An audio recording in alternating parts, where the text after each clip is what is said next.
In a just world, Season 8 of Game of Thrones would be airing right now, but because large-scale television productions take time to create, especially when the expectations are earth-shatteringly high, it's not.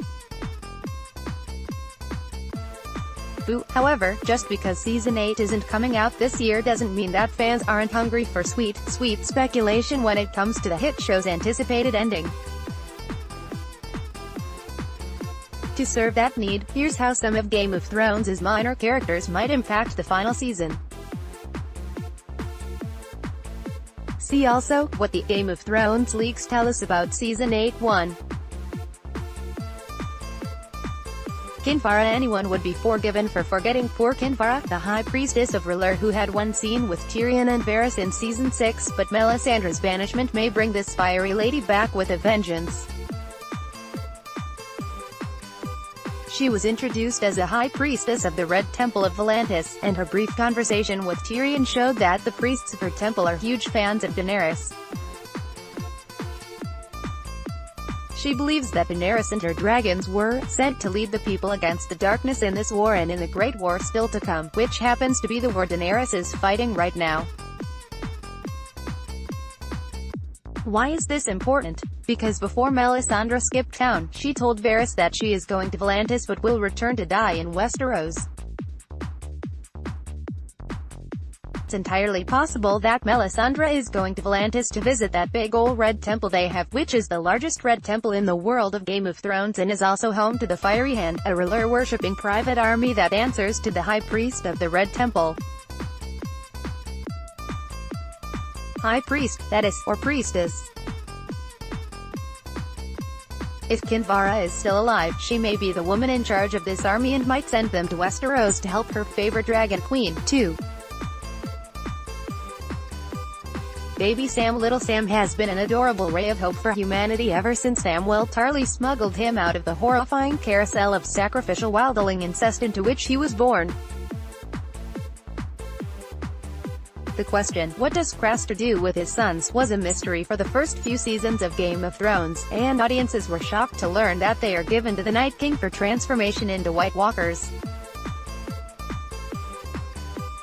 Aside from the frankly hilarious implication that there's a nice nursery filled with White Walker toddlers learning how to read and write somewhere north of the Wall, there's also the reality that Craster's sons have been amplifying the ranks of White Walkers for decades. How many of the current White Walkers are Baby Sam's brother cousins? Now that the Night King is coming south, will he have beef with Sam for stealing the son he was promised? 3. Alys Karstark and Ned Umber. The young actors who portrayed Ned Umber and Alys Karstark in Season 7 are both signed on to reappear in Season 8, so something will probably happen with or to them as the new season unfolds. These two northern lordlings were the children of houses who swore loyalty to the Boltons and lost in the Battle of the Bastards, and Jon pisses Sansa off by returning their castles and lands to them in exchange for fealty. Right, about those castles. The seat of House Karstark is Karhold, and official Game of Thrones maps place Karhold as a very northern castle along the eastern coast of Westeros, which means it's directly south of Eastwatch, the Night's Watch bastion that got blown to hell by the Night King in the Season 7 finale. House Umber's seat is called Last Hearth, so named because it's the last castle on the road up to the Wall, and Last Hearth sits between Karhold and Winterfell. Presence of Alys and Ned in Season 8 might indicate the Night King's path of destruction if he intends to come for House Stark, and since we know he's been gunning for Bran since the whole hold the door thing, that may as well be a given. Prayers for Alys and Ned. 5. The Captain's daughter. Everyone knows about what happened to Theon Greyjoy's penis and it's not great, so there's no need to dwell on it.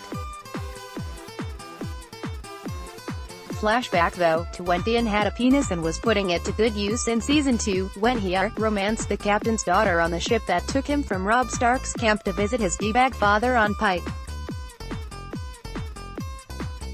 It's one of Game of Thrones' infamous sexposition scenes, but there's also a short exchange that might change Theon's future. The Captain's daughter mentions that when Theon is gone, her father will punish her and she'd rather leave the ship to become Theon's salt wife, but he brusquely turns her down.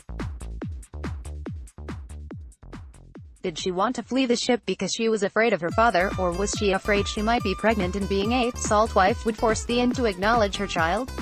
It's improbable, but it is possible, and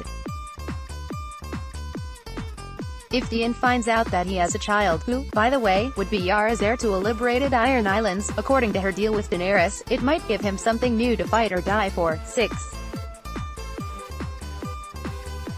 Gendry. Okay, so Gendry isn't a minor character, but there's a lot more going on with Robert Baratheon's hammer-toting bastard son than the show lets on.